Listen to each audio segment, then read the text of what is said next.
आजचा दिवस सोना चांदीच्या बाजारासाठी अत्यंत महत्त्वाचा आहे, कारण सकाळपासूनच गुंतवणूकदारांच्या मनात एकच प्रश्न घोळतोय की खरंच सोनं अजूनही सुरक्षित आहे का आणि चांदीत नेमकं काय सुरू आहे. कारण दररोज भाव बदलतायत, कधी प्रचंड उसळी तर कधी अचानक मोठी घसरण. आणि याच गोंधळात अनेक लोक विचार करतायत की स्टॉक मार्केट मागे पडतंय का आणि खरंच सोन्यात गुंतवणूक दुप्पट होत आहे का. नमस्कार मित्रांनो, मी आहे तुमचा मित्र आणि आज आपण शांतपणे पण सस्पेन्ससह सगळे आकडे, सगळे संकेत, सगळ्या घडामोडी समजून घेणार आहोत. कारण हा व्हिडिओ शेवटपर्यंत पाहिलात तर तुम्हाला एक स्पष्ट चित्र मिळेल की पैसा कुठे जातोय आणि पैसा कुठून बाहेर येतोय. तर सुरुवात करूया थेट आजच्या भावांपासून, कारण आज बाजार उघडताच एक वेगळीच हालचाल पाहायला मिळाली.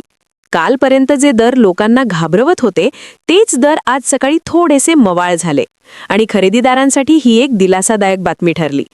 काल सोने प्रति 10 ग्रॅम जवळपास 1,58,000च्या आसपास बंद झाले होते आणि आज बाजार उघडताच साधारण 1,500 रुपयांची घसरण पाहायला मिळाली. म्हणजे सोने स्वस्त झालं असं थेट म्हणता येईल. चांदीत तर आणखी मोठा धक्का बसला, कारण चांदी जवळपास 5,000 रुपयांनी घसरून उघडली आणि ज्यांना वाटत होतं की चांदी कायम वरच जाणार त्यांना इथेच थोडा ब्रेक मिळाला.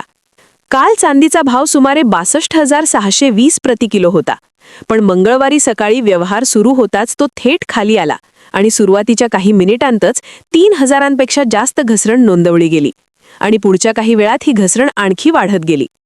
मार्च डिलिव्हरीची चांदी तर एकाच झटक्यात 5,000पेक्षा जास्त स्वस्त झाली आणि सुमारे 2,57,000च्या आसपास व्यवहार करत होती. हे आकडे पाहून अनेक गुंतवणूकदार थोडे हादरले. पण इथेच कथा संपत नाही, कारण सोनेही थोडे खाली आले तरी ते अजूनही मजबूत दिसते. एप्रिल डिलिव्हरीचं सोने सुमारे 1,57,000च्या आसपास ट्रेड करत होतं. म्हणजेच दोन्ही धातूंमध्ये घसरण असूनही सोन्यात एक वेगळी स्थिरता जाणवत होती. आता जर आपण मोठ्या चित्रात पाहिलं तर चांदी आपल्या ऑल टाइम हाय म्हणजे सुमारे 4,20,000वरून आतापर्यंत तब्बल 1,60,000पेक्षा जास्त घसरली आहे आणि सोनंही 1,94,000च्या उच्चांकावरून सुमारे 37,000 खाली आलं आहे. हे आकडे ऐकून सामान्य माणूस गोंधळतो की हे सगळं चाललंय काय. पण थांबा, अजून महत्त्वाची माहिती पुढे आहे. कारण देशातील वेगवेगळ्या शहरांमधील भाव पाहिले तर दिल्ली सराफा बाजारात 24 कॅरेट सोनं प्रति 10 ग्रॅम साधारण 1,58,600च्या आसपास आहे. मुंबईत मात्र सोनं थोडं स्वस्त असून साधारण 1,57,900च्या आसपास व्यवहार करत आहे. इतर मोठ्या शहरांमध्ये 22 कॅरेट, 18 कॅरेट आणि 24 कॅरेट सोन्याचे दर याच रेंजमध्ये फिरत आहेत. म्हणजेच सर्वसामान्य ग्राहकांसाठी थोडासा दिलासा आहे. कारण काही दिवसांपूर्वी जे दर गाठणं अशक्य वाटत होतं ते आज थोडे खाली आले आहेत. पण खरी गंमत इथे आहे की बाजारात सोनं आणि चांदी पडत असताना देखील सोन्याशी संबंधित शेअर्स मात्र जोरात धावतायत आणि इथूनच खरी स्टोरी सुरू होते. आता इथे एक वेगळाच ट्विस्ट आहे, कारण जिथे एकीकडे सोने आणि चांदीचे भाव खाली येत आहेत तिथेच दुसरीकडे सोन्याच्या दागिन्यांशी संबंधित कंपन्यांचे शेअर्स मात्र सातत्याने वर जात आहेत आणि हे पाहून अनेक लोक आश्चर्यचकित झाले आहेत. उदाहरणार्थ टायटन, कल्याण ज्वेलर्स सारख्या मोठ्या कंपन्यांनी उत्तम निकाल जाहीर केले आणि अमेरिकेसोबतच्या ट्रेड डीलमध्ये जेम्स अँड ज्वेलरीवरील टेरिफ कमी झाल्यानंतर या सेक्टरमध्ये एक नवीन ऊर्जा पाहायला मिळाली. सोमवारी टायटनचा शेअर शुक्रवारी बंद भावापेक्षा 60 रुपयांनी वर उघडला आणि दिवस अखेरीस जवळपास 2% वाढ दाखवत दिवसाच्या उच्चांकावर पोहोचला. मंगळवारीही हीच तेजी कायम राहिली आणि सकाळीच 10 रुपयांपेक्षा जास्त वाढ दिसून आली. म्हणजेच फिजिकल गोल्डचे भाव घसरले तरी गोल्ड बिझनेसशी जोडलेल्या कंपन्यांवर गुंतवणूकदारांचा विश्वास अजूनही मजबूत आहे. आता आपण थोडं मागे जाऊन मोठा प्रश्न विचारूया की सोने चांदी विरुद्ध इक्विटी या लढाईत नेमकं जिंकताय कोण. कारण गेल्या काही महिन्यात सोन्याच्या झगमगाटापुढे स्टॉक मार्केट थोडंसं फिकं पडलं आहे आणि याचे थेट पुरावे आपल्याला आकड्यांमधून मिळतात. गेल्या महिन्यात म्हणजे जानेवारीमध्ये गोल्ड ETF आणि सिल्वर ETF मध्ये मिळून तब्बल 33,000 कोटींपेक्षा जास्त नेट गुंतवणूक आली. तर याच काळात इक्विटी म्युच्युअल फंडात केवळ सुमारे 24,000 कोटींची गुंतवणूक झाली. हे आकडे स्पष्ट सांगतायत की लोकांचा कल कुठे वळतोय. गोल्ड ETF-मध्ये एकट्या जानेवारी महिन्यात सुमारे 24,500 कोटींची गुंतवणूक झाली, जी डिसेंबरमधील गुंतवणुकीच्या जवळपास दुप्पट आहे. सिल्वर ETF-मध्येही जवळपास 9,000 कोटींची गुंतवणूक झाली. म्हणजेच चांदीचे दर घसरले तरी गुंतवणूकदार चांदीकडे पाठ फिरवत नाहीयेत. याशिवाय थीमॅटिक आणि इंडेक्स आधारित ETF-मध्येही मोठी गुंतवणूक झाली आहे.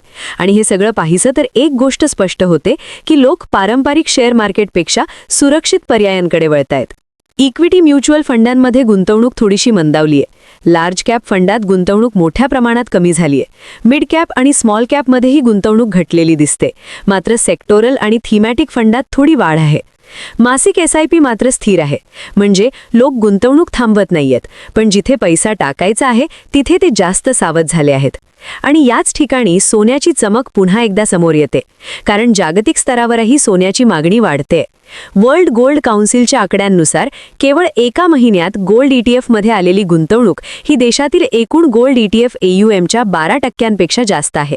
म्हणजेच जागतिक अनिश्चितता, युद्धसदृश परिस्थिती, महागाई आणि मार्केटमधील अस्थिरता या सगळ्यांपासून बचाव करण्यासाठी लोक सोन्याकडे वळतायत. आणि आता प्रश्न असा आहे की हे सगळं किती काळ टिकणार आणि पुढे नेमकं काय होऊ शकतं.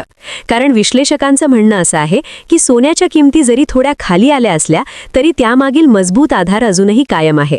मर्यादित सप्लाय, जिओपॉलिटिकल रिस्क आणि जगभरातील केंद्रीय बँकांची सातत्याने सुरू असलेली खरेदी यामुळे सोन्याला मजबूत पाठबळ मिळते. चॉईस्ड AMCचे चीफ इन्व्हेस्टमेंट ऑफिसर सांगतात की 2025 आणि 2026च्या सुरुवातीला झालेल्या प्रचंड तेजीनंतर जेव्हा सोन्यात थोडी घसरण झाली तेव्हा गुंतवणूकदारांनी ती घसरण खरेदीची संधी मानली आणि त्यामुळेच ETF-मध्ये पैसा ओसंडून वाहू लागला. ते असंही सांगतात की गुंतवणूकदारांनी आपल्या पोर्टफोलिओमध्ये किमान 10 ते 15% हिस्सा सोन्याला द्यावा, कारण ते संकटाच्या काळात संरक्षण देतं. दुसरीकडे म्युच्युअल फंड इंडस्ट्रीमधूनही हेच संकेत मिळतायत की जरी इक्विटीमध्ये गुंतवणूक थोडी कमी झाली असली तरी सोनं आणि चांदी आता मुख्य प्रवाहातील पोर्टफोलिओ ॲसेट म्हणून स्वीकारले जात आहेत. म्हणजेच लोक फक्त दागिने म्हणून नाही तर शुद्ध आर्थिक गुंतवणूक म्हणून सोन्याकडे पाहतायत. आणि सर्वात मोठा बदल म्हणजे गुंतवणुकीचा फॉर्मॅट. पूर्वी लोक प्रत्यक्ष दुकानात जाऊन सोनं घ्यायचे. आता तेच लोक मोबाईलवर एका क्लिकमध्ये गोल्ड ETF घेतायत. ना चोरीचा धोका, ना साठवणुकीची चिंता, आणि तरीही सोन्याची सुरक्षितता मिळते. म्हणूनच आज जरी सकाळपासून सोने आणि चांदीच्या किमतींमध्ये घसरण दिसत असली तरी सोन्याच्या ताकदीत काहीही कमतरता आलेली नाही. चांदीबाबत मात्र अजूनही थोडा संभ्रम आहे, कारण तिचा वापर औद्योगिक क्षेत्राशी जास्त जोडलेला आहे आणि त्यामुळे तिच्या किमती जास्त हेलकावे घेतात. पण सोनं अजूनही सुरक्षित आश्रयस्थान म्हणून उभं आहे. आणि म्हणूनच मित्रांनो, हा व्हिडिओ इथे संपवत असताना एकच गोष्ट लक्षात ठेवा की भाव रोज बदलतील, कधी वर जातील, कधी खाली येतील, पण दीर्घकाळात पैसा कुठे सुरक्षित राहतो हे आकडे स्वतःच सांगतात. त्यामुळे घाईघाईने निर्णय घेऊ नका. बाजार समजून घ्या, संकेत ओळखा आणि योग्य वेळी योग्य ठिकाणी गुंतवणूक करा, कारण पुढचा मोठा मूव्ह कधी येईल हे कुणालाच माहीत नाही. आणि म्हणूनच हा व्हिडिओ शेवटपर्यंत पाहिल्याबद्दल धन्यवाद. पुढच्या अपडेटसाठी चॅनलला सबस्क्राईब करा, कारण पुढची बातमी तुमच्या पैशावर थेट परिणाम करू शकते. धन्यवाद.